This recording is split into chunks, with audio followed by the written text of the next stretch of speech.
warahmatullahi wabarakatuh. Perkenalkan, nama saya Rahman Hakim, NIM 201304243.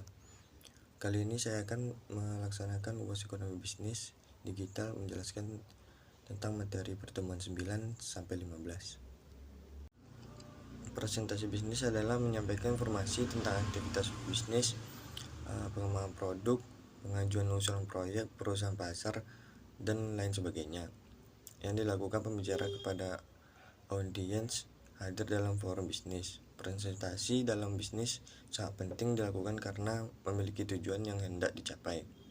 Tujuan presentasi bisnis: 1. Menginformasikan pesan-pesan bisnis. 2. Pesan-pesan bisnis kepada audiens. 3. Menghibur audiens. Yang keempat, menyentuh rasa emosi dan memotivasi audiens untuk bertindak.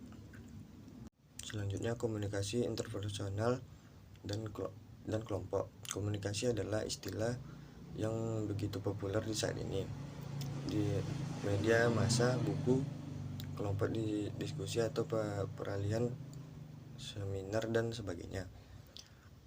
Membahas mengenai komunikasi, manusia modern diberondong oleh pesan-pesan komunikasi dari berbagai jurusan, baik secara terang-terangan ataupun secara halus, baik secara verbal ataupun non-verbal.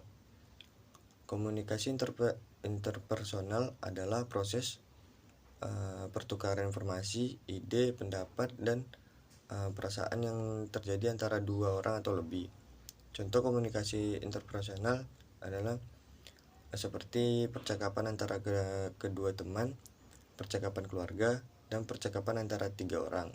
Komunikasi interpersonal bisa terjadi di mana saja, ketika menonton film, belajar, dan bekerja.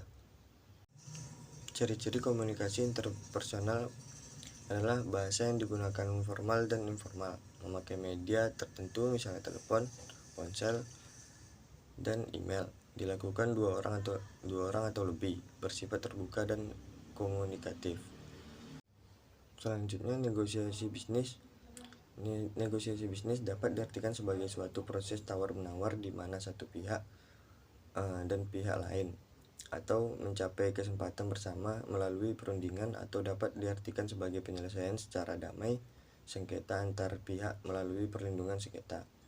Singkatnya, negosiasi adalah interaksi antara pihak-pihak terkait untuk mencapai mufakat melalui negosiasi, atau oleh karena itu dapat disimpulkan bahwa negosiasi bisnis adalah suatu di mana dua pihak atau lebih saling mempengaruhi dalam operasi bisnis atau melakukan transaksi kepentingan kedua belah pihak. Ciri-ciri negosiasi: tidak semua negosiasi atau tawar-menawar disebut sebagai negosiasi. Ada 7 hal yang menjadi ciri-ciri negosiasi, yaitu minimal ada 2 orang atau 2 kelompok yang terdiri dari terlibat di dalamnya. Kedua belah pihak memiliki tujuan masing-masing yang hendak dicapai. Yang ketiga, ada beberapa benturan antara tujuan yang ingin dicapai salah satu pihak dengan tujuan pihak lainnya. Keempat, ada harapan kedua belah pihak berupa hasil dari perundingan yang terjadi. Yang kelima, kedua belah pihak percaya hasil dari perundingan akan memuaskan keduanya. Yang keenam, kedua belah pihak bersedia untuk melakukan kompromi. Yang ketujuh, kedua belah pihak memahami tujuan negosiasi. Selanjutnya, etika dalam berkomunikasi dalam bisnis. Dalam lingkup perusahaan, komunikasi merupakan suatu hal yang sangat penting dalam kehidupan sehari-hari, khususnya dalam dunia kerja, dan merupakan salah satu yang sangat perlu diperhatikan untuk mencegah kesalahpahaman yang dapat menyebabkan permasalahan yang terjadi. Berbicara merupakan salah satu komunikasi langsung yang paling cepat dan sangat mudah untuk dilakukan. Selain itu, berkomunikasi dengan membicarakan langsung dirasa mudah dimengerti dan menimbulkan dampak feedback kepada lawan bicara. Etika yang harus diperhatikan dalam menjalin komunikasi dalam dunia pekerjaan: pertama, pengguna bahasa yang sesuai. Kedua, memastikan intonasi suara yang jelas. 3, antusias. Yang keempat, jangan bicara arogan. kelima, bahasa tubuh dan ekspresi wajah. Yang ketujuh, menjaga sikap profesional.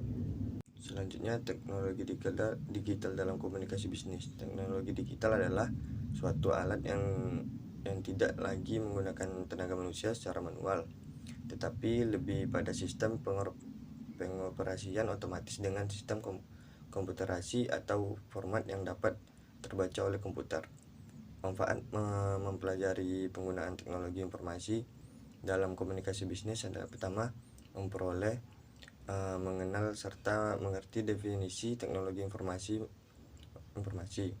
memperoleh, mengenal serta mengerti fungsi teknologi informasi dalam komunikasi bisnis, memperoleh, mengenal serta mengerti alasan penggunaan teknologi informasi dalam komunikasi bisnis. Yang terakhir, mengenal serta mengerti penggunaan teknologi informasi dalam komunikasi bisnis.